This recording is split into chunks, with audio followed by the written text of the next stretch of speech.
بمثال 3 شو يقول لي؟ يقول لي إذا كانت عندك س سالب 1 و2 و3 فأي من العلاقات التالية متناظرة على س مع ذكر السبب. أعطني عين واحد. أول شيء يعني بالنظر أجي أشوفها هل هي متناظرة ولا لا.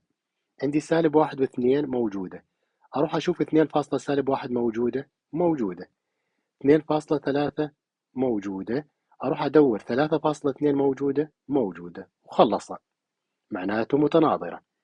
فأجي أكتب له سالب 1.2 ينتمي لعين واحد، وأيضا 2 فاصلة سالب 1 ينتمي لعين واحد، 2.3 تنتمي لعين واحد، وأيضا 3.2 تنتمي لعين واحد.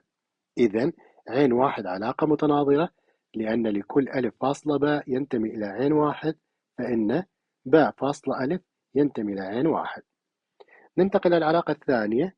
العلاقة الثانية فيها 3.3 موجودة، إذا عكستها تصير 3.3 يعني نفسها وموجودة، معناته أيضا علاقة متناظرة. فأقول له 3.3 تنتمي لعين 2، وأيضا 3.3 تنتمي لعين 2.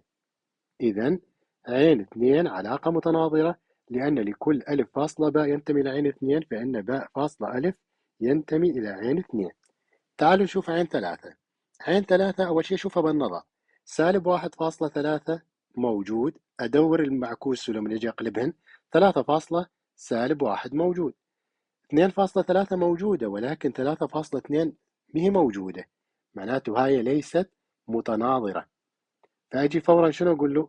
أقول له العلاقة عين 3 ليست متناظرة، لأن 2.3 تنتمي إلى عين 3، ولكن 3.2 لا تنتمي إلى عين 3.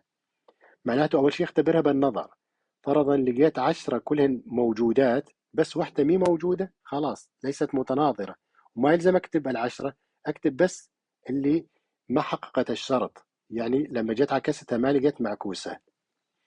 بعدها قال لي مثل عين 3 بمخطط سهمي. يعني عندي 3 و2 وسالب 1. السالب 1 يطلع منه سهم للثلاثة، والثلاثة يطلع منها السهم للسالب 1. الاثنين يطلع منه السهم للثلاثة، بس الثلاثة ما يطلع منها السهم للاثنين. معناته لما تكون متناظرة شنو يكون؟ الأول يطلع منه السهم للثاني، لازم الثاني يطلع منه السهم للأول دوما. هاي يعني أي عدد يطلع منه السهم للعدد الثاني لازم الثاني يرجع له السهم، تصير العلاقة شنو؟ متناظرة.